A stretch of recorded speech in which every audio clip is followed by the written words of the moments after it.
서신서 예수의 그 서론적인 그 의미의 내용과는 좀 방향하게 다릅니다. 왜 그러냐면은 이제는 그러한 부분들을 마지막에 미래와 현대에 같이 섞어서 지내는 시대이기 때문에 그런 부분을 종합적으로 단순하게 한 교회만 보내는 그러한 편지의 내용에서의 서원이 아니고 하나님 몸된 교회, 쉽게 말해서 계시록의 그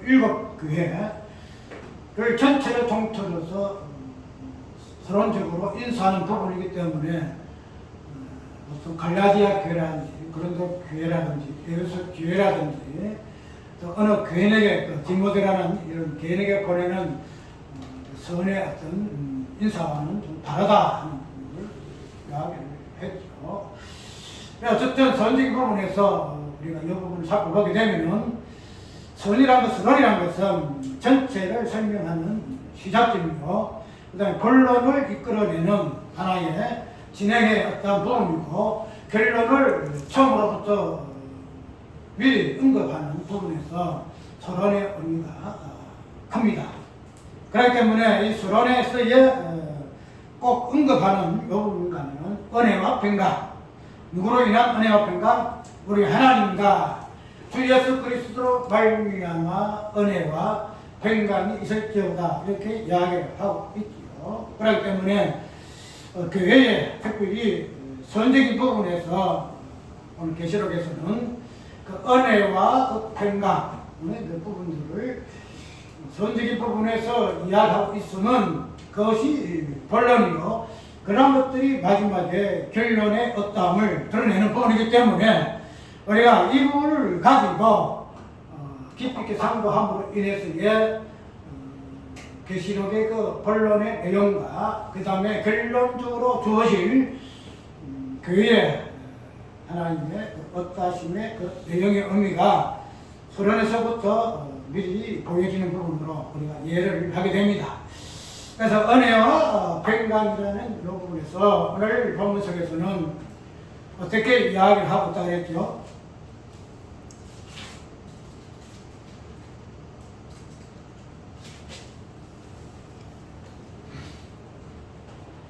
전에도 계시고 이제도 계시고 장차 오시리와 그 보좌 앞에 일곱 영가 우리가 이런 부분을 아까 일반적인 서신서의 서론에서는 우리 하나님과 이렇게 이야기하고 있죠. 우리 하나님과 주 예수 그리스도로 말미암아 있을지어다 은혜와 평강이 이렇게 이야기하고 있으면 오늘 이 부분에서 좀 다른 표현을 하고 있죠. 우리 하나님과 이렇게 이야기하고 있지 않냐고 전에도 계시고 또 이제도 계시고 현재와 과거와 그 다음에 미래 그 다음에 보좌 앞에 일곱 영이라는 하나님의 그 본격적인 부분에서 시간을 잊고서 시간을 밑에 깔고서 이야기를 하고 있다는 거죠. 그래서 우리가 이 부분을 가지고 어떻게 이야기하죠? 천반 아중 알파와 오메가 이를 이야기하고 있음으로 해서 은혜와 평강의 어떤 시작점은 하나님의 본질적인 존재에서부터 주어진다. 우리가 은혜를 이야기했듯이 우리에게 어떻게 부어지는 다양한 나타냄의 부분에서 우리가 은혜를 이야기하고 있죠.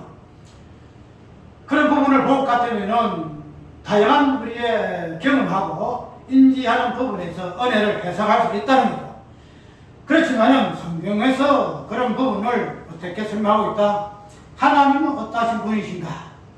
하나님의 어떤 본질적인 부분에서 은혜를 이야기하고 있으니 우리가 은혜를 받았다 하는 이 부분을 설명하고 은혜를 받았다는 있었기에 간증하는 이 부분도 이런 부분으로 간증이 나와지고 이런 부분에서 은혜가 유예되어지고 은혜 받음에 대해서의 감사의 신앙이 있어야 한다는데 우리가 여기서 이렇게 하지 못하는 부분들을 많아요.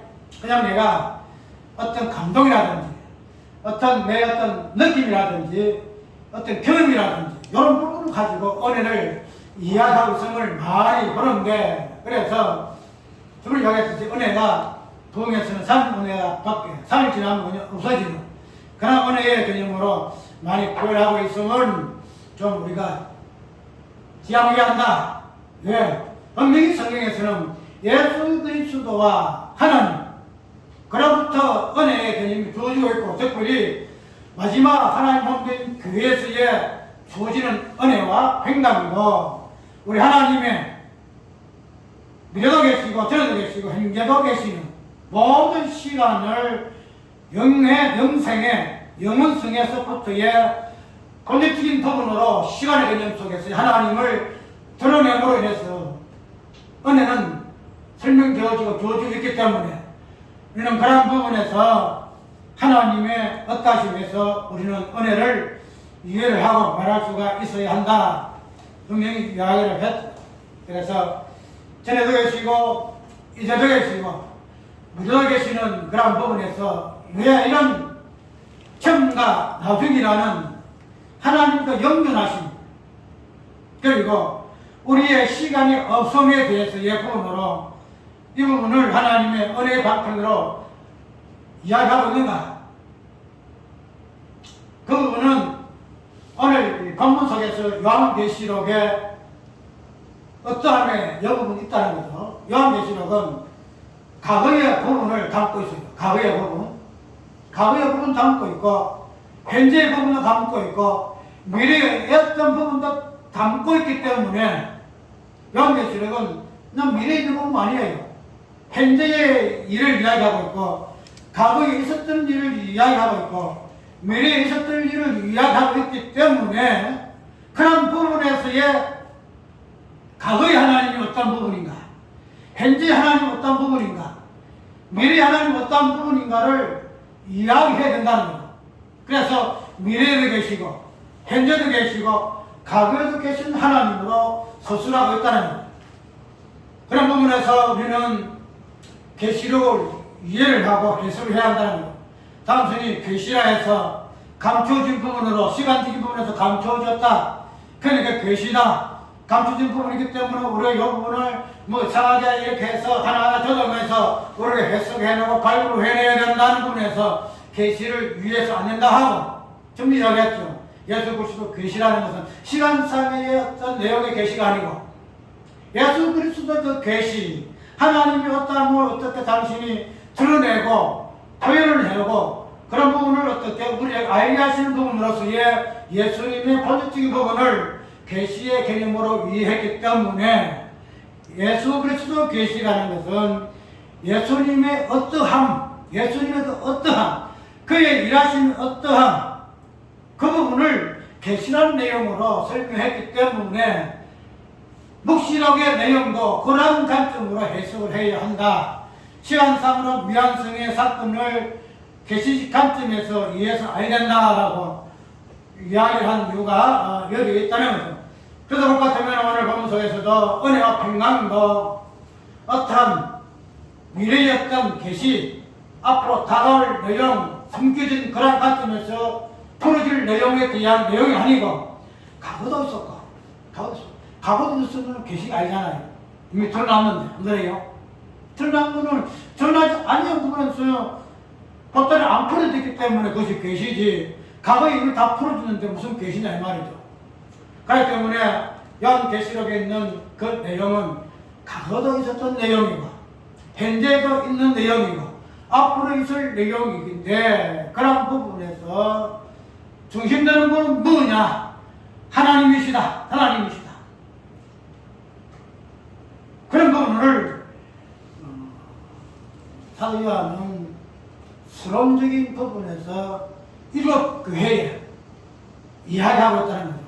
이를 통해서 하나님 교회에 주어질 그 은혜가 무엇인가, 그런 말미암아 평강이 무엇인가 부분을 이야기하고 있음에 오늘 수론적인 부분에서의 내용인 사실을 우리가 기억을 해야 합니다. 그럴 것 같으면 은혜와 평강이란 여부는 내용을 얘기했듯이 은혜와 평강의 부분은 하나님의 어떤 존재라든지 본질 부분에서 우리에게 주어지는 내용인데, 그런 부분들을 이제는 예수 그리스도라는 부분을 가지고 이야기를 좀 하고 있죠. 5절, 풍성된 증인으로 죽은 자들 가운데서 먼저 나시고 땅의 임금들의 머리가 되신 이 부분이 두 번째 주어지는 은혜와 평강의 내용이라는 것. 우리가 참 성경을 뭐랄까 해석하고 적용하는 부분에서 너무나 일반적인 상식에 의해서 그거를 이해를 하려고 해요. 아까 얘기대로 은혜를 받았다 하게 되면은 내가 어떻게 느꼈던 이 부분을 은혜를 이야기하고 있잖아요. 은혜. 그런데 성경에서 아까 이야기한 대로 은혜라는 것은 하나님의 어떠하심에 대한 그 본질이 그 은혜의 내용이 된다는 거죠. 우리가 본문 속에서의 과거와 미래, 현재를 하나로, 하나의 시간으로 설명하고 이 부분은 어떤 의미가 하면, 우리 인간이라는 존재는 현재에 존재하고 그를 통해서 실존할 수밖에 없는 존재예요. 인간이라는 것은 현재에 존재하는 것이 인간의 실체예요. 인간의 존재는 과거가 없어요. 과거, 나라는 존재는 과거가 없는 거예요. 현재 시간 보면은 현재 시간 통해서 내 어떤 실존이 그 정체에서 설명이 되잖아요. 과거는 없는 거예요. 지금 성경을 보게 되면은 수천 년 전에 내 존재는 없다는 거죠. 그리고 미래도 없다는 거죠. 미래도. 우리가 나라는 존재를 설정하고 그 정체성의 자아성을 확립하기 위해서는 현재의 시간만이, 그를 통해서만이 그것이 가능하다는 거죠. 그런데 이런 부분들을 과거와 미래의 시간을 묶어서 현재에 누가 없이 된다는 거예요. 현재에. 그래서 내가 가지고 있는 이 현재는 과거의 시간을 가지고 있고 미래의 시간을 가지고 있다는 거죠. 그것이 나의 현재예요. 그러면은 내가 원래 가지고 있던 현재로서의 나의 어떤 정체성은 있을까요? 없을까요? 없어져 버려요. 그 부분을 내가 지금 이야기했죠. 나의 때는 없다. 나의 때는 없다. 우리는 나의 때라는 존재를 가지고 나의 실존을 유의하고 경험하고 확립할 것 같으면은 나의 때가 없음으로 인해서 나의 존재는 없어진다는 거예요. 나의 존재는. 그러므로 인해서 우리가 은혜의 개념이 이때까지 현실적인 관계 속에서 나라는 이 땅에서의 경험하고 유의하고 인지했던 부분을 은혜라고 설명하게 되면은 이것이 잘못됐다는 거야.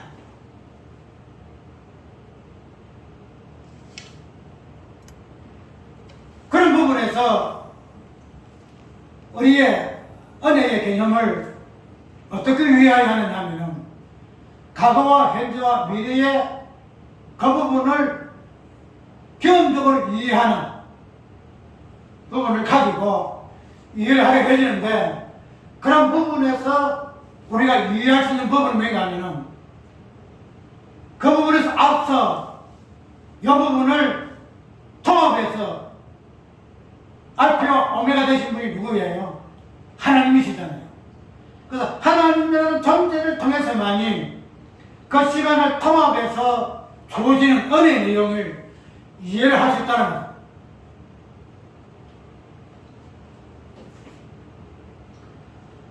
그래서 그런 부분으로 우리가 은혜를 이해를 하고, 그러기 위해서 나에게 주어지는 부분이 평강에까지 주어질 것 같으면은 우리의 첫 번째 은혜와 평강은 하나님의 그 어떠하신 알파 오메가 영존하시는 그 하나님의 본질적인 부분이 우리에게 은혜로서의 경험할 수 있는 사실이다. 사실이다. 그리고 두 번째로서는 이런 부분을 가지고 은혜의 실상이 무엇인가 청성된 증인으로 이야기하고 있음을 볼 수 있죠. 청성된 증인이라는 이 부분은 우리의 입장에서도 충분히 지금적인 부분이에요. 적더러 청성하라 생명의 멸류관을 내가 너희에 줄 것이다. 분명히 우리는 은혜 받은 자의 모습적인 부분에서 청성의 개념, 정인의 개념을 이해를 하고 적용하고 우리가 이 부분을 가지고 신앙생활을 하기 위한 어떤 당위성도 충분히 있다는 부분이에요.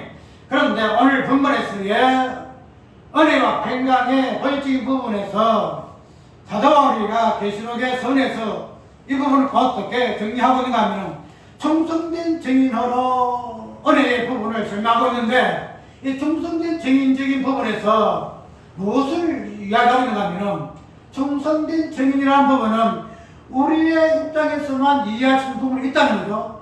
아까 여기 족도 충성해라 이야기하기 때문에. 그런데 그 뒤에 부분을 보게 되면은 이 부분이 분명히 우리의 입장에서 이해하고 경험하야 부분으로만 끝을 내는 아니다는 거죠. 뒤에 무슨 말이 있어요? 죽은 자 가운데서 먼저 나시고 죽은 자들 가운데서 먼저 나시는 이 부분은 우리가 지금 하야 할 부분이 아니다는 거죠. 맞죠? 우리가 죽은 자들 가운데서 먼저 난 자들이에요? 아니잖아요. 우리는 죽은 자들 가운데서 먼저 난 자가 아니고 그 다음에 이어서 난 자들이라는 거예요. 그러면 충성된 증인이라는 이 부분은 사도 바울이가 우리의 입장에서 너희들은 충성된 증인이라고 이야기하면서 이 부분을 언급한 것은 아니고 이 충성된 증인으로서의 은혜의 실상은 무엇이냐? 예수 그리스도가 은혜의 실상으로서의 어떠신 분이신가? 이 부분을 설명하는 부분에서의 표현이 충성된 증인이라 이 이야기하고 있다는 거예요. 그래서 이학년으로 우리가 충성된 증인으로서의 신앙생활의 의미를 적용하기 위해서 이 부분을 족도라 충성하라고 교훈을 해야 할 것이지만은 이 부분에 앞서의 충성된 증인으로서의 우리에게 왜 우리가 일한 자로 살아야 되는가 하는 그 부분에서 은혜 받은 자의 모습이 왜 그렇게 해야 할 만한가 하는 부분은 충성된 증인으로서의 은혜로 실사로 우리에게 주신 분이 어떠하신 분이신가 하는 부분을 우리가 먼저 이해를 하고 인지하고 깨달아야 한다는 거예요. 충성된 증인은 우리의 어떤 모습을 찾을 것이 아니라 예수 그리스도의 모습에서 이 부분을 차지할 것 같으면 예수님은 충성된 증인으로서의 은혜의 실상이더라. 은혜의 실상이더라. 그로 인해서 우리에게 평강의 안식이 주어지더라 하는 사실로 이해가 가능하다는 거죠. 하나님께서 우리에게 주신 은혜는 우리가 단순하게 감정, 어떤 정서적인 부분, 어떤 경험적인 어떤 부분을 가지기 위해서의 은혜의 편의는 아니고 주님께서 어떻게 이 땅에서의 하나님의 거룩하신 명령을 어떻게 일점 이력이라도 가감하지 아니하시고 순종하시고 복종하시고 충성하셨는가 하는 그런 증인의 개념에서 은혜의 개념을 위해야 한다는 거예요. 그래서 그런 은혜를 받은 자는 어떻게 살 수밖에 없다? 죽도록 충성할 수밖에 없다. 죽도록 충성할 수밖에 없다. 죽도록 충성. 우리가 어떤 내 힘과 의지와 뭐 통해가지고 죽도록의 충성의 신앙 행위를 할 수 있는 것은 아니고 무엇이다? 예수께서 죽도록 충성된 자의 증인으로서의 은혜를 우리에게 주셨기 때문에 그런 은혜를 받은 자는 죽도록 충성할 수밖에 없다는 거예요. 죽도록 충성할 수밖에 없다. 그래서 본래적으로 우리는 그런 숙명을 타고난 자에 왜? 우리는 어떤 행위적인 관점 속에서의 죽도록 죽음이라는 것을 행위할 수 있는 존재가 아니다. 맞지요? 그런 부분들은 우리의 삶 속에서 흔적을 나타낼 수 있어요. 흔적을 나타날 수가 있고 그런 부분들을 하나하나 터치할 수가 있어요. 죽음이라는 것은. 그런데 그런 죽음의 온전한 본질을 경험할 수 있는 것은 실제적인 죽음이에요. 우리 죽음. 나 저번에 얘기했죠. 시골질을 잘하고 전도 잘하고 잘하고, 이런 것들을 통해서 청소의 개념이 아니고, 청소는 뭐가 연결되어 있다? 죽음과 연관되어 있다. 죽음과 연관되어 있지 않으면 청소가 아니에요.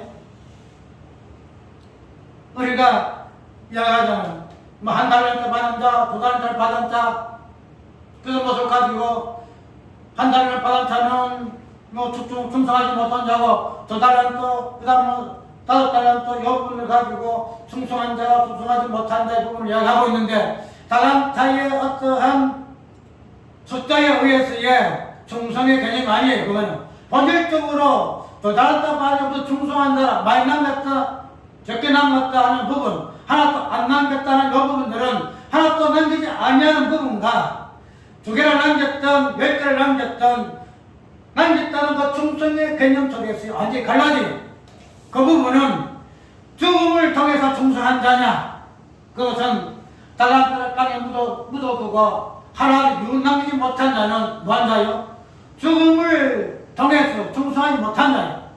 두 달란트 받아가지고 별로 남기고, 다음 달 받아가지고 별로 남긴 사람은 어떤 달란트의 숫자의 충성이 아니라 그 다른 어떤 충성이나 죽음의 헌주를 가진 자의 모습으로서 충성이다. 그래서 충성은 죽음을 빼고 나면 충성이 아니에요. 충성 아니다. 그래서 우리가 그런 부분에서 성도는 죽도록 충성할 수밖에 없는 존재인데, 왜? 성도는 마지막에 죽을 수밖에 없는 존재다. 그 수밖에. 내가 이야기했잖아요. 똑같이 죽는다. 안 믿는 사람도 죽는다. 예수 믿는 사람도 죽는다. 그러면은 죽음이 무슨 충성과 관계가 있느냐? 그건 하나의 마지막 종착지지 아니다. 성도의 죽음은 주님께서 아름답게 보신다. 아름답게 보신다. 왜 아름답게 보실까? 죽음을 가지고 충성했기 때문에 아름답게 보신다. 안 믿는 사람들은 죽음은 할 수 없는 죽음이에요. 운명적인 죽음이에요. 어쩔 수 없는 죽음. 내가 죽기 싫어도 어쩔 수 없는 죽음. 그러나 성도의 죽음은 아까 저번에 이야기했지. 주여 마땅합니다. 죽을 죄인입니다. 어쩔 수 없지요. 감사합니다. 그런 죽음으로 받아들이기 때문에 그 죽음을 받은 자의 모습을 충성이다 이야기한다는 거예요. 이 땅에서의 성도의 행위하고는 충성은 상관없어요. 상관없어요. 그래서 올라가게 되면 상관이라는 것은 없어요.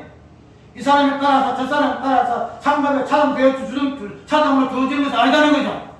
그냥 하나님의 영광에 참여하고, 예수 그리스도께서 죽도록 종수하신 분이시기 때문에 그 안에 있는 자는 죽도록 종수하신 예수 그리스도께서 하나님의 영광에 참여하신 분이기 때문에 우리도 그 안에 있으므로 동일하게 하나님의 영광에 참여하는 자로서의 상급이라는 거예요.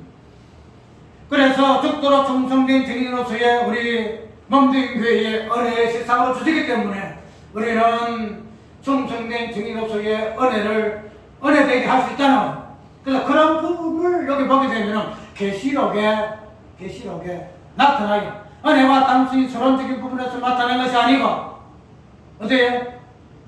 은혜와 평강이 서론적인 부분에서 있을지어다 아니고, 이 부분이 아까 처음이요, 그 다음에 진행 중간중간에 본론이요, 마지막에 하나의 어떤 결론이다 부분을 이야기할 것 같으면 이 은혜의 실상으로서의 충성된 증인이 계시록의 사건 장장마다 나타나요. 요한계시를 쭉 봐요. 그들의 모습이 어떤 모습을 보이는가? 죽도록 충성하는 자의 모습으로 드러나요. 그것이 계시록의 은혜 받는 자의 모습이에요. 은혜 받는 모습. 이제 간단하게 넘어갑시다. 제목 같으면은 땅의 임금들의 머리 대신 예수, 아니 충성된 증인으로 죽은 자 가운데서 먼저 나시고, 이걸 하나하나 가지고도 많은 설명이 필요하기 때문에 이 부분을 또 다음에 넘어가면 조금 그렇고 간단하게 해서 넘어가도록 합시다.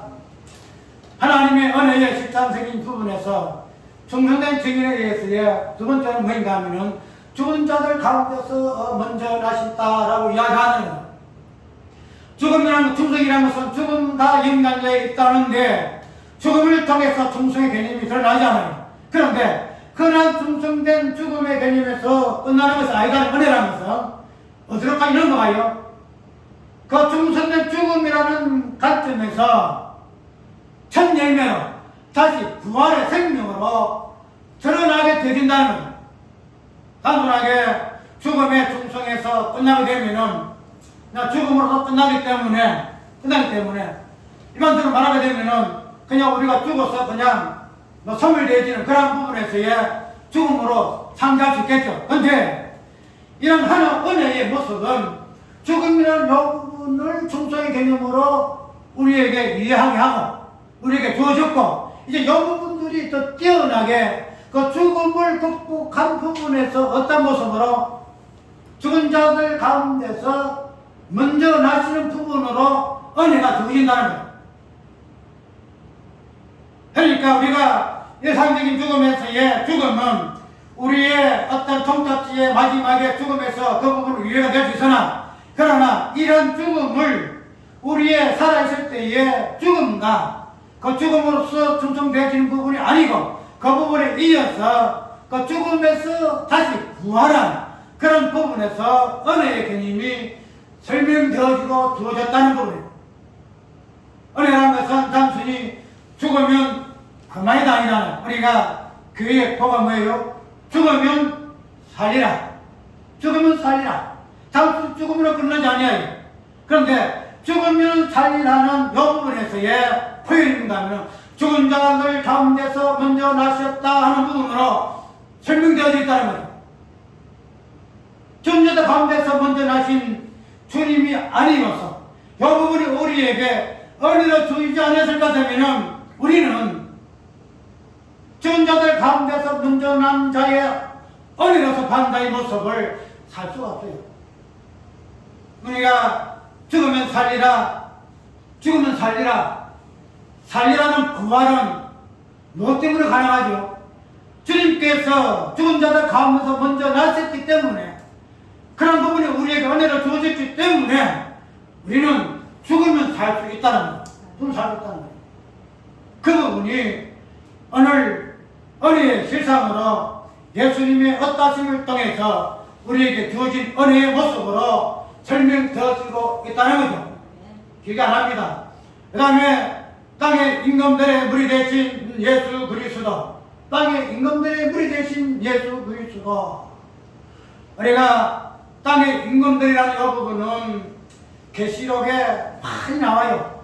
땅의 임금들이 그들이 어떻게 이렇게 하고 이 부분에서 그들의 행동, 그들의 어떤 사건화된 요 모습들, 그들이 꾸미고 그들이 계획했던 그들의 어떤 일상적인 모습들, 이 부분들을 계시록에 자세하게 설명해 놨습니다. 그런데 그런 땅의 임금들의 뭐가 되셨다고? 머리가 되셨다라고 이야기하고 있는데 계시록에서는 그런 부분으로서 예수님의 모습을 자세하게 설명하고 있어요. 제 책을 보게 되면은 우리가 대노잖아요. 8절에서 쭉 읽어보면은 예수님의 그 모습. 첫대사에 인자가 섭니다. 발에 끌린 옷을 입고 가슴에 금띠를 띠고 머리털 희가 한철 양철 같고 민 같으며 그의 눈은 불꽃 같고 발은 풀무에 달리는 주석 같고 엄청난 바람 소리와 같으며 오른손에 7뿔이 있고 입에는 나무의 겨울날 진금이 나오고 얼굴은 혀와 해가 힘있게 비치는 것 같더라. 이렇게 설명하고 있죠. 이 모습이 뭐예요? 만왕의 왕의 모습이잖아요. 일단 그냥 이런 모습 왕의 모습이 아니고 땅의 임금들 같은 하나의 모습의 왕의 모습이 아니고 만왕의 땅의 모든 만왕의 왕의 모습을 이렇게 표현하고 있다는 거예요. 그래서 이 부분을 본문석에서는 어떻게 땅의 임금들의 물이 되신 이 예수 그리스도라 이야기합니다. 임금이라는 것은 어떤 존재예요? 통치하고 다스리는 부분이에요. 주님께서 하나님께서 우리에게 통치하고 생명하고 번성하고 그 다음에 충만하라 마지막에 통치하라 다스리는 임금의 그러한 언약의 결정체로서의 다스림과 통치의 언약을 우리에게 약속하셨습니다. 그러한 통치와 언약의 통치와 다스림의 그 부분을 임금으로 표현할 것 같으면은 그런 부분에서 만왕의 왕으로서의 통치와 다스림의 어떠함을 예수 그리스도의 모습을 통해서 이야기하고 있다는 겁니다. 그래서 땅의 임금들의 머리 되신 예수 그리스도다. 하나님의 모든 통치, 언약의 모든 것을 땅의 임금들을 다스리고 통치하고 땅의 임금들뿐만 아니고 하늘과 하늘 정사 자문 그런 것들에 대해서의 통치와 다스림을 의미할 것 같으면 땅의 임금들의 무리 대신 예수 그리스도의 이 부분은 단순하게 무리만 계신 그런 개념도 아니고 모든 만물의 정사와 권세와 하늘에 있는 영들에 대한 통치와 다스림의 어떠함을 예수님의 땅의 임금들의 무리 대신 그런 모습으로 설명하고 있다는 거죠. 그러면은 단순하게 이 부분이 땅의 임금들의 무리 대신 예수 그리스도의 모습만 국한된 것이야. 국한된 것이냐면 그렇지 않잖아. 왜? 이 부분이 우리에게 은혜의 실상으로 주어졌다는 거예요. 은혜의 실상으로. 충성된 증인의 은혜의 실상이고 죽은 자들 가운데서 문전하신 모습이 은혜의 실상이고 땅의 임금들의 무리 되신 예수 그리스도가 우리에게 은혜에 주신 실상이고 본질일 것 같으면 우리는 어떤 모습으로 은혜를 설명해야 될까요? 단순하게 내가 3일 동안 부흥에 참석했더니 은혜 받았어. 다음 주 내가 하나님께서 이렇게 때마다 시마다 우리에게 행편에 따라서 하나님께서 우리에게 은혜를 주셔서 어떤 내 사건 속에 나타나는 그 미미함 이 사람도 저 사람도 경험할 수 있는 여러 사소한 우리 일상 속에서의 은혜도 있겠죠. 그런 부분에서의 은혜를 국한시키지 말아라 이 말이에요. 은혜는 이렇게 원대해요. 예수 그리스도의 본질적인 부분에서의 은혜 개념이에요. 충성된 증인으로서의 은혜고 전녀들 가운데서 문전하신 자로서의 은혜고 땅의 임금들의 머리가 되신 부분으로서의 그 본질을 우리에게 은혜를 줄 수 있기 때문에 우리가 은혜 받은 자의 신앙생활은 어떠한 모습이냐? 아까 얘기도 죽은 자의 충성된 자의 모습. 두 번째는 죽은 자들 가운데서 문전하신 부활을 한 자의 모습. 땅의 임금들을 통치하는 만왕의 왕의 모습으로서의 은혜. 그 부분도 우리가 은혜 받았다라고 자랑하고 은혜 받았다라고 간증하고 은혜 받았다라고 그냥 이렇게 이야기해야 할 은혜의 실상이라는 말이죠. 그래서 우리가 그 부분 머물지도 않아. 단순하게 내가 천국 갔더니만은 이렇게 하더라. 그냥 이 부분을 이야기하면은 야, 저 사람 은혜 많이 받았네. 이런 걸 이야기하잖아. 그러나 우리의 은혜는 주님이 어떠하시면부터 은혜의 부분이 주어졌기 때문에 은혜 받은 자의 모습은 이러한 자의 모습이다. 두 번째로 넘어갑시다. 돌아볼까요? 이거 보니까 어떻게 이야기했죠? 은혜와 평강이 너희 있기를 원하노라. 우리를 사랑하사 그의 피로 우리를 제해서 우리를 해방하시고 그 아버지 하나님을 위하여 우리를 나라와 제사장으로 삼으신 그에게 영광과 능력이 제자대로 있기를 원하노라 이야기하고 있잖아. 우리가 여기서 보게 되면은 마지막에 성경하면서 첫 번째는 은혜와 평강이 있을지어다 이야기하고 있고 두 번째에 성경은 뭐냐? 뭐냐 하면 어떻게 이야기하죠? 영광과 능력이 어떻게 한다? 영광과 능력이 뭐라고 하고 있죠? 세세토록 있기를 원한다. 누구에게? 예수 그리스도에게, 하나님에게 뭐가 있어야 된다? 영광과 능력이 있기를 원한다. 이렇게 이야기하고 있죠. 은혜와 평강의 의미가 우리에게 주어졌는데 이런 의미를 받은 자의 모습 속에서는 마지막에 무엇으로 걸려있나 얘기하면은 영광과 능력이 어떻게 하나님께 주어지는 것으로 이야기하거든요. 자, 봅시다. 우리가 하나님에 대해서 우리의 신앙이었던 의미는 뭐예요? 영광을 돌릴 수 있느냐 없느냐. 저 사람이 얼마나 하나님께 영광을 돌리느냐 없느냐에 따라서 우리가 소유묻잖아. 사람 죄들의 목적은 하나님 영화롭고 영광스럽게 하는 것과 결국하고 그걸 경외하는 것이 사람 죄들의 목적이잖아요. 그러면 하나님께 영광의 돌림이 신앙생활의 꽃이에요. 점점이에요. 그래서 그런 부분을 가지고 영광이 세졌도록 있기를 원하노라 이렇게 이야기하고 해서 우리 하나님께 영광을 돌리게 하는 것이 우리 신앙생활 성도의 최고의 본분이라고 이야기하고 있는데, 과연 그러면 우리가 이런 부분에서 성경적인 영광을 돌리느냐 말이에요. 성경적인 부분에서 하나님의 그 영광을 성경하느냐 말이에요. 무슨 말인가 하면은 우리 하나님께 영광을 돌립시다 할 때에 우리가 경험하고 있던 점, 나에게 있었던 이러한 일들을 다 이야기하잖아요. 너에게 여러 가지 부분이 있었는데 내 이 은혜의 모습들이 너무 감사해서 어떻게 해요? 내가 하나님께 영광 돌립니다. 맞아. 우리가 공식적으로는 예수 믿는 사람들이 공식적인 입장에서의 그 부분이 드러나게 되면은 무릎 꿇고 감사하고 특히 축복하는 사람들 중에, 운동하는 척도들 중에 예수 믿는 사람들이 많은 사람들을 이기고 1등하게 될 때에 어떻게 하죠? 내가 하나님께 영광 돌립니다 이렇게 이야기하잖아요. 그런데 오늘 본문 속에서의 우리 성도가 하나님께 돌려야 할 그 영광은 그런 영광이 아니에요. 무엇이 영광이냐? 그게 보니까 우리를 사랑하사 그의 피로 우리를 죄에서 우리를 해방하시고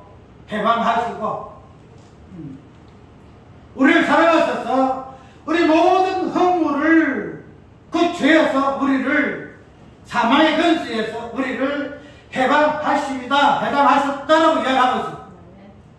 그 우리가 돌려야 할 그 영광은 이것이 영광이에요. 우리가 어떤 일상 속에서의 하나님께서 이렇게 하셨으니 우리가 하나님께 영광 돌립니다. 그러한 영광이 아니라 영광의 본질은 하나님께서 우리를 사랑하셨는가? 하나님께서 우리를 어떻게 죄에서 구원하셨는가? 이 부분이 우리가 영광의 본질이고 돌려야 할 내용이다라는 말이에요. 하나님이 축구해서 1등 가셔서 우리의 어떤 부분을 도와주셔서 내가 영광 돌리다? 아니다라는 거예요.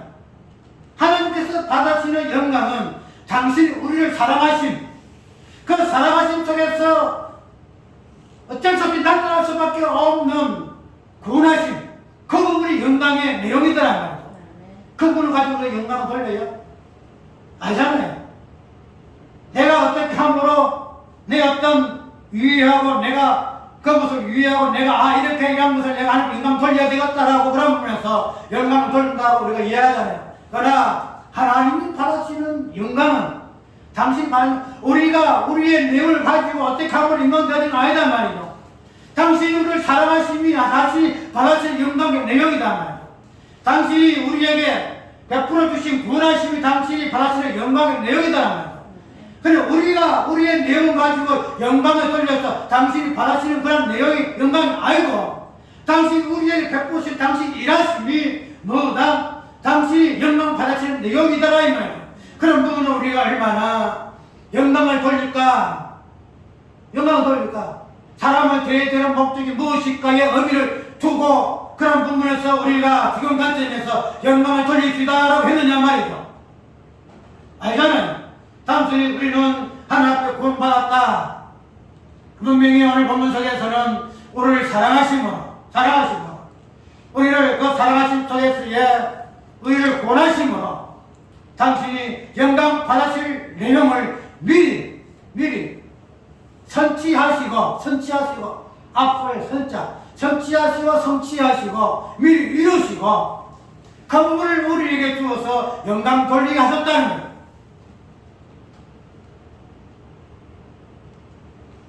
그런 부분에서 우리가 하나님의 영광을 이해할 것이고 그런 부분에서 하나님 앞에 그 영광적인 부분을 계시록의 그 내용을 볼 것 같으면 우리를 사랑하셔서 우리 모든 허물된 그 지약의 사망 속에서 우리를 이 땅의 임금들에게 사망의 권세 잡은 자들에게, 하늘의 권세 잡은 자와 그 신령한 그 어떤 영적인 권세들에게 우리를 어떻게 구원하셨는가 하는 부분을 계시록의 구원의 내용으로 설명하고 기록해놨다는 사용이 요한계시록의 내용이다라고 합니다.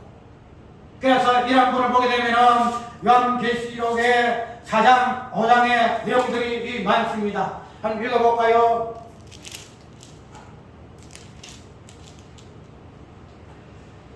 일곱 명이 앉았는데 4장에 내 생물이 제 생물이 각각 팔들에 6날개가 있고 그 안과 주위에 눈이 가득하더라. 그들이 밤낮 쉬지 않고 이르기를 거룩하다 거룩하다 거룩하다. 주 하나님 곧 전능하신 이여 전에도 계셨고, 맞지? 들어오죠? 전에도 계셨고 이제도 계시고 장차 오실 자라. 장차 오실 자라. 그 다음 어떻게 하죠? 그 생물들이 영광과 존귀와 감사를 보좌에 앉아서 세세토록 사시는 이에게 돌릴 때에 그 영광과 존귀와 감사를 요한계시록에 몸된 그의 모습 속에서의 기록되어 있는 내용이 오늘 4장에서 있습니다. 그 다음에 5장에서 보게 되면은 12절에 이런 내용이죠. 강원 중으로 가라되 죽임을 당하신 어린 양이 능력과 부와 지혜와 힘과 존귀와 영광과 찬송을 받으시기에 합당하도다 하더라. 영광과 존귀를 받기를 합당하시더라. 왜? 그분이 죽임을 당하신 어린 양의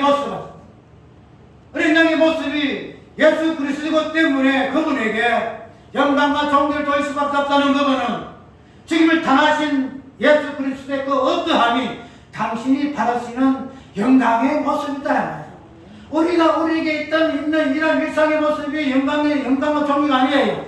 예수님은 당신이 본질이 가지고 계시는 그 죽음이라는 십자가 부활의 모습, 이 땅에 머리에 대신 임금들의 머리에 대신 그 모습이 당신이 받으시는 영광과 존귀가 다른 것 가지고 영광 존귀가 안 돼요. 이 땅에 있는 가지고는 영광과 존귀가 안 돼요. 예수님의 어떠하심만이 당신의 영광이 되는 부분이고 그 부분이 그를 존귀하시는 부분이고, 그래서 계시록에 그런 모습으로서의 교회가 이렇게 장마다 이렇게 기록되어 있다는 사실을, 그래서 선적인 이 부분이 단순히 서론적인 부분이 아니고 계시록의 본질적인 부분이고 본문의 내용이고 마지막에 결론적인 부분으로 이야기한 부분이 바로 여기에 있다는 사실. 마지막으로 어떻게 할까요? 그의 아버지 하나님을 위하여 우리를 나라와 제사장으로 삼으신, 아버지 하나님을 위하여 우리를 나라와 제사장으로 삼으신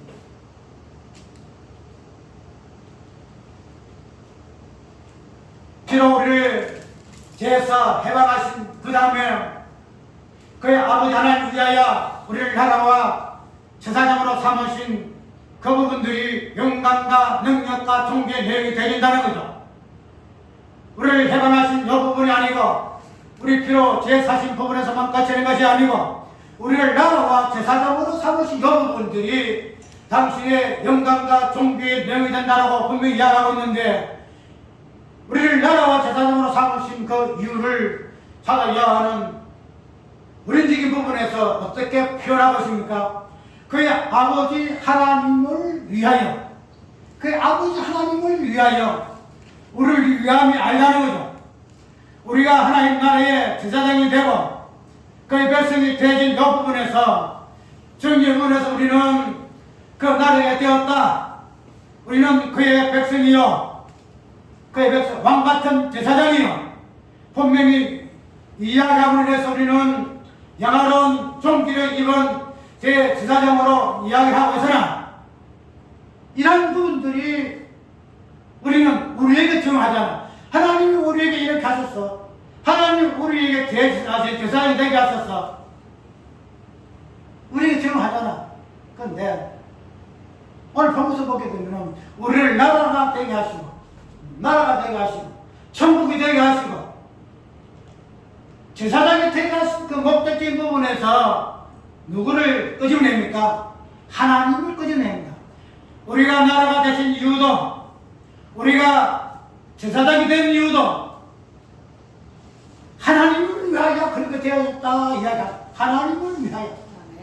그래서 우리의 어떤 신앙의 목적이 영광일 것 같으면은 우리의 나라 대신, 우리의 대사장 대신 이 부분이 무엇을 위하여? 하나님의 어떠하신, 하나님을 위해서의 부분으로 연결될 것 같으면 그런 부분이 우리가 하나님께 영광 돌림의 이유가 된다는 거예요. 이유가 된다는 거죠. 대사장님 고맙지요. 좋지요. 하나님 나라 백성되고 축복되게 하시고 좋지요. 그런데 이런 부분들이 우리를 위해서 하는 아니다는 말이에요. 그러면 알아야 돼요. 우리가 예수를 믿고 성경을 보고 이해할 때에 꼭 염려될 것은 우리를 꼭 집어넣어요. 우리를 꼭 중간에 집어넣어요. 그런데 하나님이 일하시면 우리를 일하시면 1차적으로 아버지와 아들 관계 속에 일하십니다. 아버지가 어떻게 아들을 일을 하고 그 일하시는 아들이 어떻게 반응해서 일을 하시는가. 그리고 그거 우리가 낄 일이 없어요. 그러니까 끼어서는 안 돼요. 왜? 하나님의 일이기 때문에.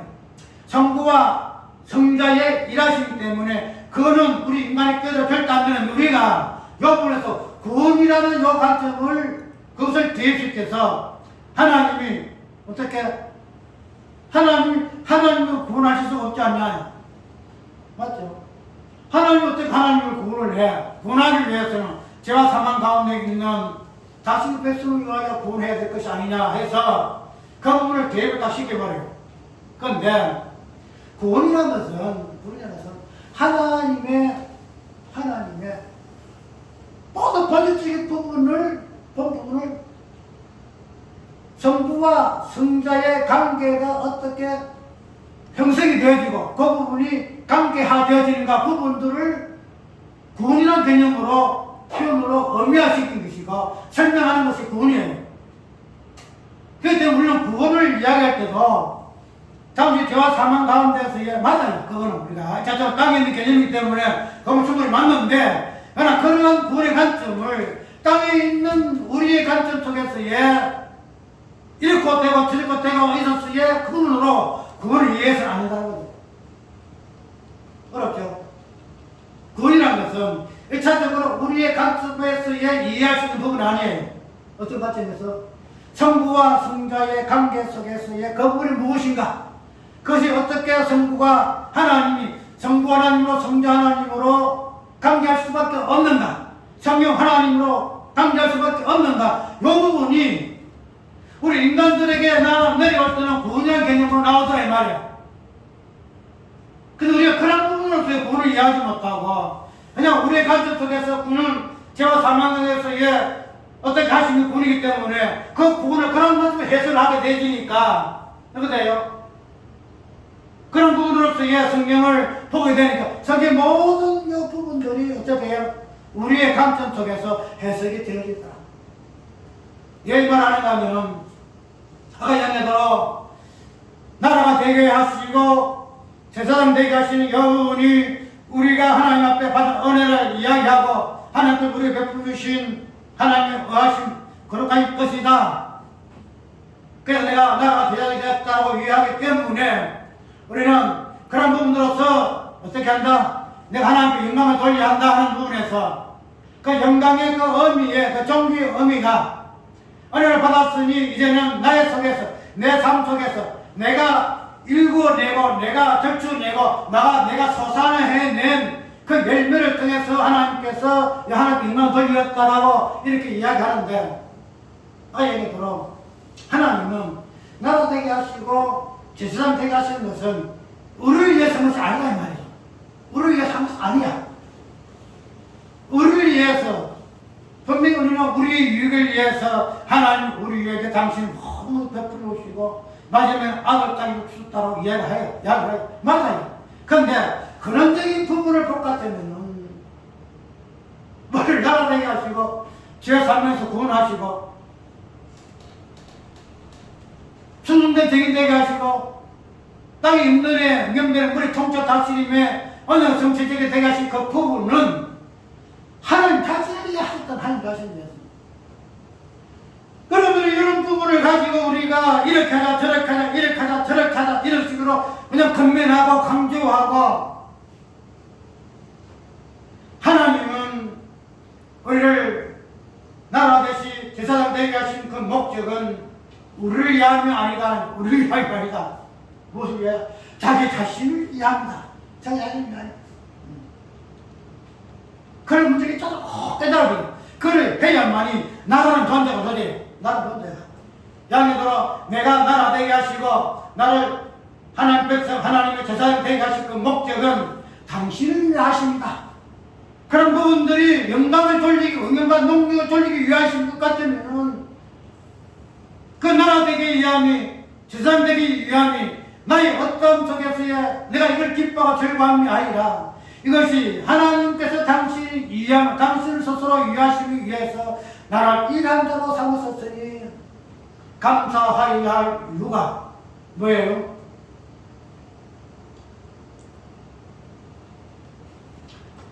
그래서 내가 어떤 뭐랄까요, 지금적인 부분에서 언약신학, 성경신학 이 부분을 가지고 많이 하는 자들이 있을 때에 조금 류를 좀 달리 합니다.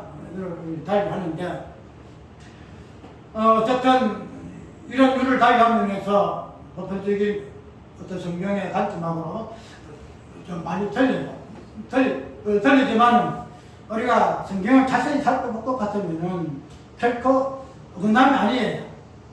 우리가 이때까지 너무 우리 이상적인 부분에서 우리의 지경적인 부분을, 결론적인 부분을 잡고 그런 부분에서 행함을 통해 가지고 신앙의 어떤 도의적인 부분을 이해함으로 인해서 많이 이렇던 부분이 없지 함으로 인해서 어떤 적용적인 부분에서 우리의 어떠함을 강조하고 그 부분에서 결론적인 부분은 우리에게 이야기하고 있으나 오늘 성경을 원천적인 부분을 살펴볼 것 같으면은 우리 모든 행하시고 결론적으로 적용적인 부분에서 전할 수밖에 없는 이 부분까지도 적용적인 부분이 우리와 관계가 있기 때문에 그 부분이 우리가 뭐할까요? 관심 가지잖아요. 왜? 적용적인 부분은 누가 관계에서 나와 관계 나와. 내가 적용적인 부분에서 하나님과 내가 나에게 어떻게 주어질까?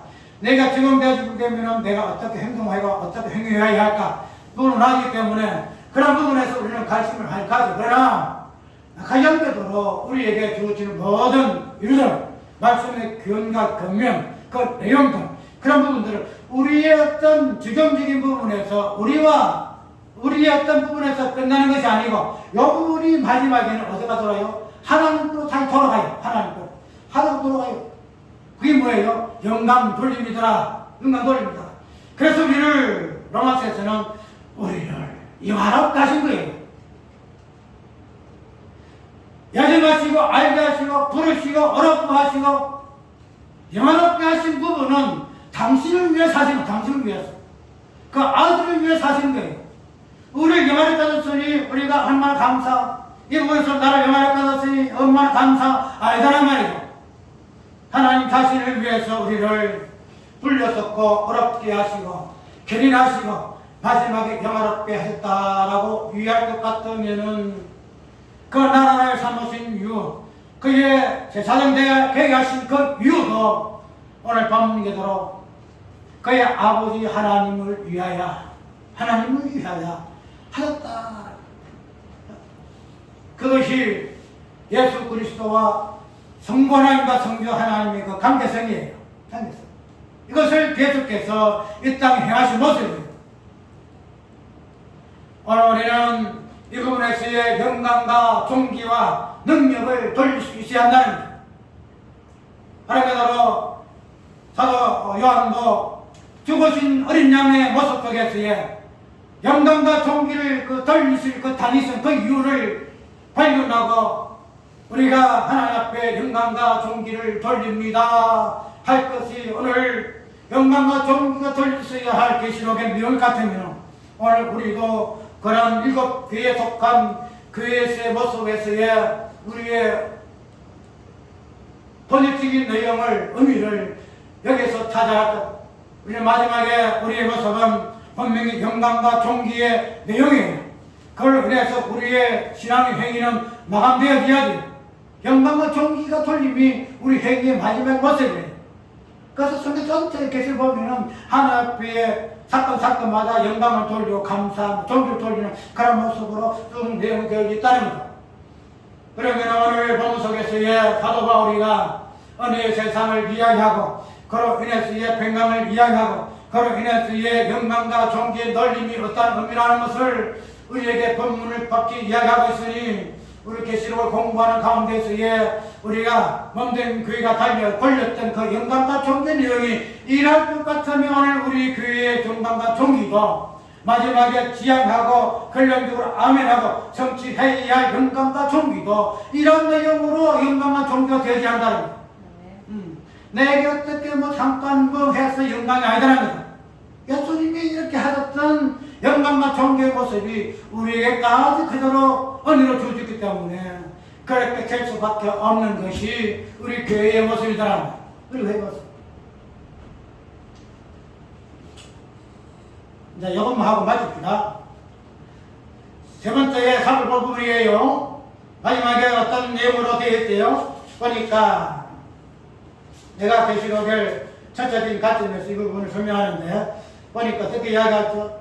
볼지어다 구름을 타고 오시리라. 자기의 눈이 그를 보겠고 그를 주는 자도 볼터이요 땅에 있는 모든 족속이 그를 위하여 대고하리니 거하리라. 아멘. 내가 계시록을 들어가는 초점을 다른 사람들의 갈과 완전히 다르게 보는 이유가 뭐냐면 예수님께서 재림하실 때 그 모습 속에서 찾아요. 왜냐하면 계시록의 모든 내용도 그런 경우는 예수님이 그 오심을 통해서 끝나는 거죠. 예수님이 재림하시니까 그 뒤에 내용이 있는 것이 아니잖아요. 분명히 사도 요한이가 서론적인 부분에서 언급하는 부분이 뭔가 어디까지 나와요? 예수님께서 다시 재림하시는 모습으로 끝을 내잖아요. 선언은 그거 내거든요. 아멘, 아멘 하잖아요. 그러므로 해서 예수 그리스도의 그 재림의 모습 속에서가 마지막 요한계시록 전체의 종들이에요. 마지막에. 그런데 예수님이 재림하심으로 말미암아 어떤 현상이 일어나냐 이 말이죠. 어디 일어나죠? 보니까 그를 찌른 자들도 볼터이요 땅에 있는 모든 족속이 그를 인하여 왜곡하리니 그러하리라. 그러하리라. 재림으로 인해서 마지막에 나타나는 현상이 모든 족속이 왜곡한다는 거예요. 모든 족속이.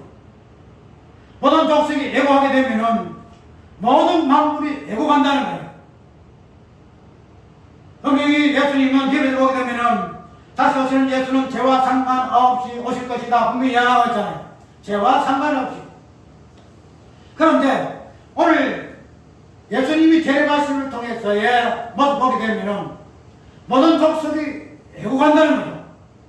재림을 통해서 죄가 더 드러나서 안 되는 거죠. 왜? 죄와 상관없는 모습으로 오신다는 걸 보게 되면은 재림하는 예수를 통해서는 죄를 볼 수가 없어요. 왜? 죄와 상관없는 부분이기 때문에 첫 초림으로 오는 예수의 모습은 우리와 똑같은 죄인의 모습을 보기 때문에 죄를 본다는 거죠. 예수의 모습에서 예수의 모습 십자를 보기 때문에 죄의 모습을 봐요. 그런데 요한계시록에 나오는 재림의 예수의 모습에서는 죄인의 모습이 아니잖아요. 그런데 그런 죄인의 모습 아닌 예수의 재림 모습에서 뭐가 드러나요? 초림에서 나타나지 보지 못하고 드러나지 못했던 죄의 본질적인 부분이 확 드러나버려요.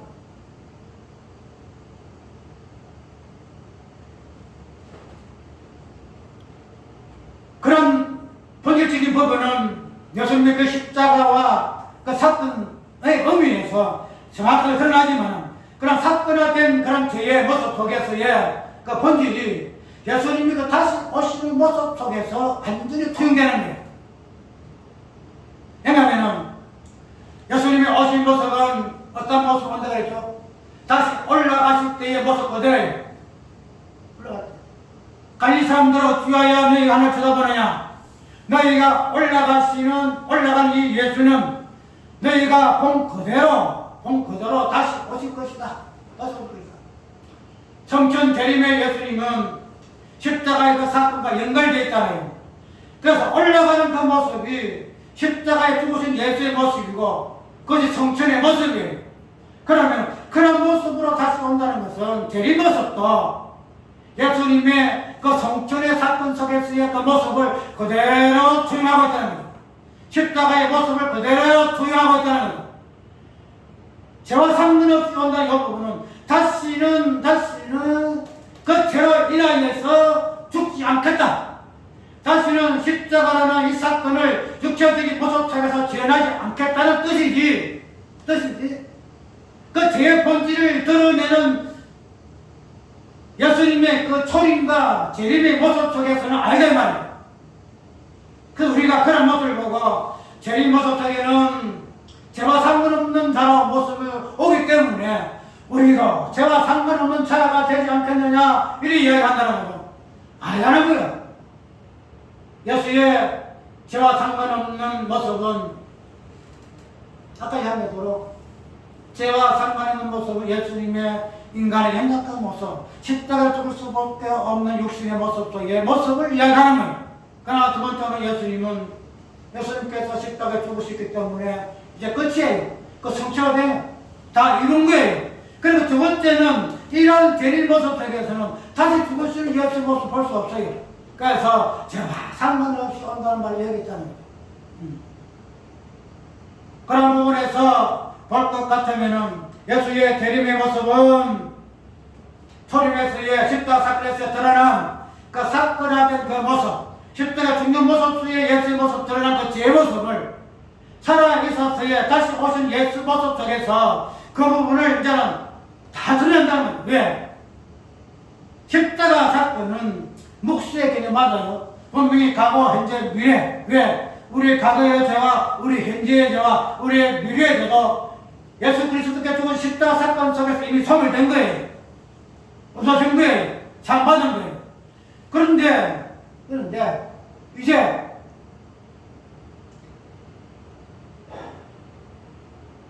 계시록의 이 모습은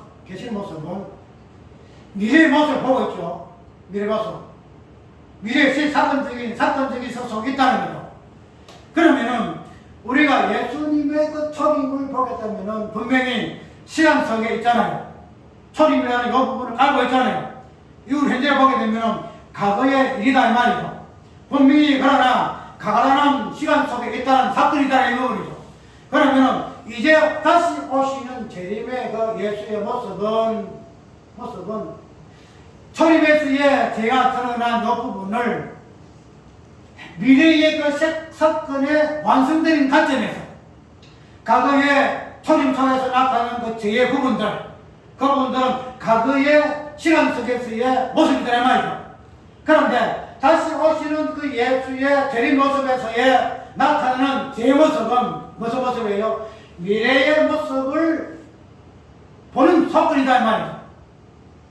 그렇기 때문에 초림과 재림이라는 이 사건 속에서의 시간 속에서 드러나는 죄의 모습들이, 본질들이, 시간들이 하나로, 재림이라는 모습 속에서 하나로 합치될 때에, 재림이라는 그 시간 속에 그때도 결정되기 때문에, 그녀는 과거에 있었던 그 죄의 모습과 미래에 있었던 그 죄의 모습들이 정확하게, 종합적으로 드러날 수밖에 없다는 거예요.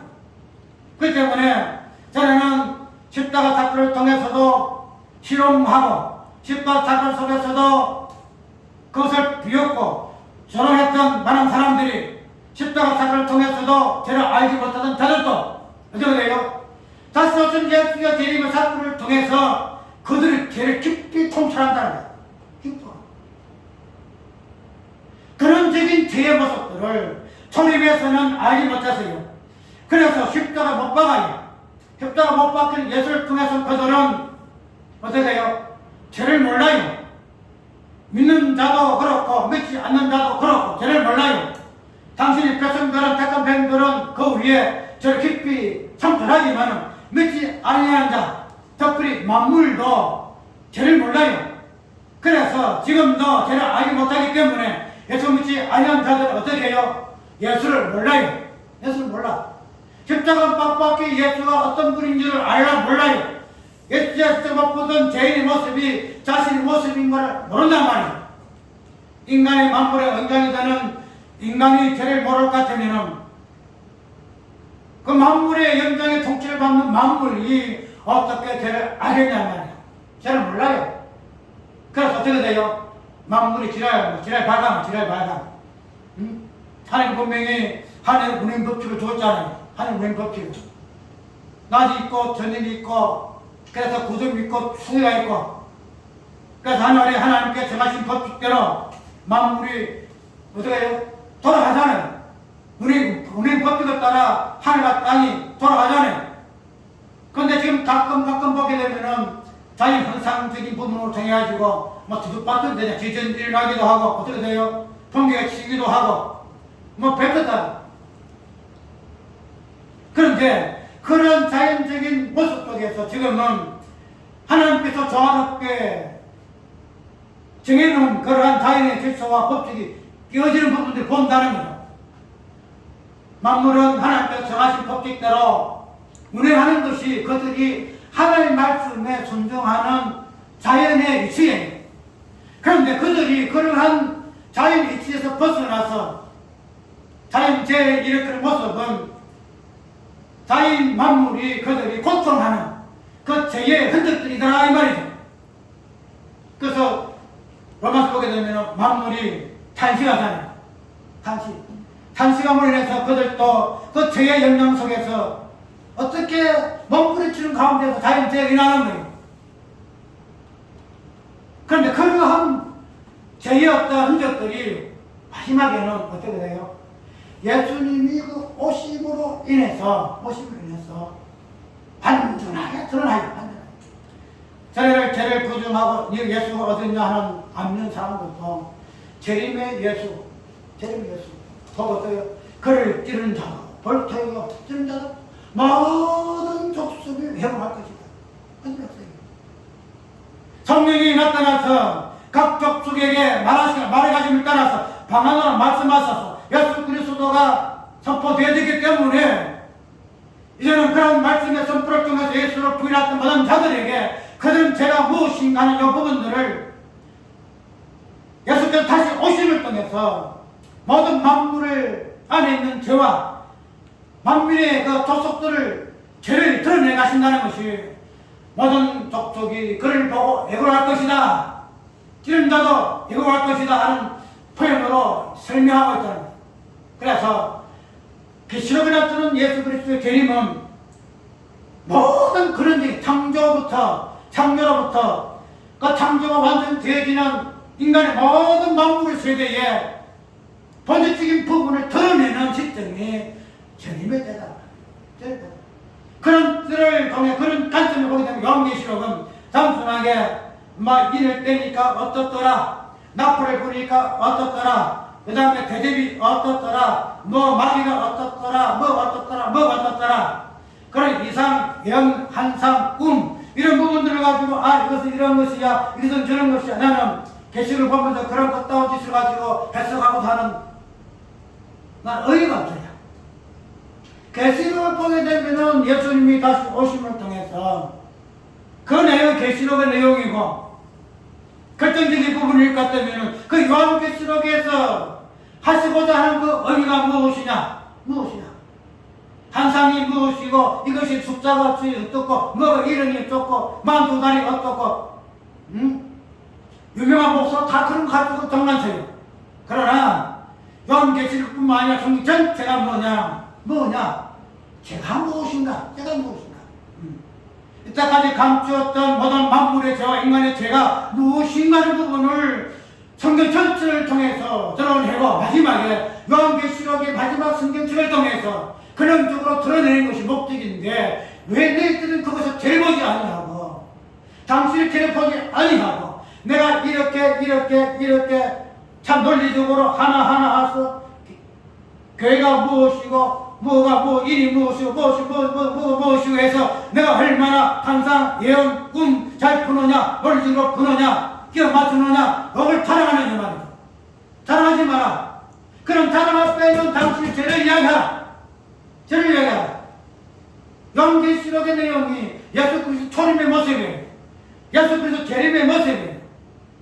초림과 재림에서 나타나는 그 죄가 드러나고 그 죄를 해방하는 마귀가 나타나고 그런 죄와 마귀를 어떻게 예수님이 땅에 물이 되시는 왕의 모습으로 통치하시고 다스리고 그들을 깨부시는가? 어떻게 당신의 그 교회를 구원하시는가?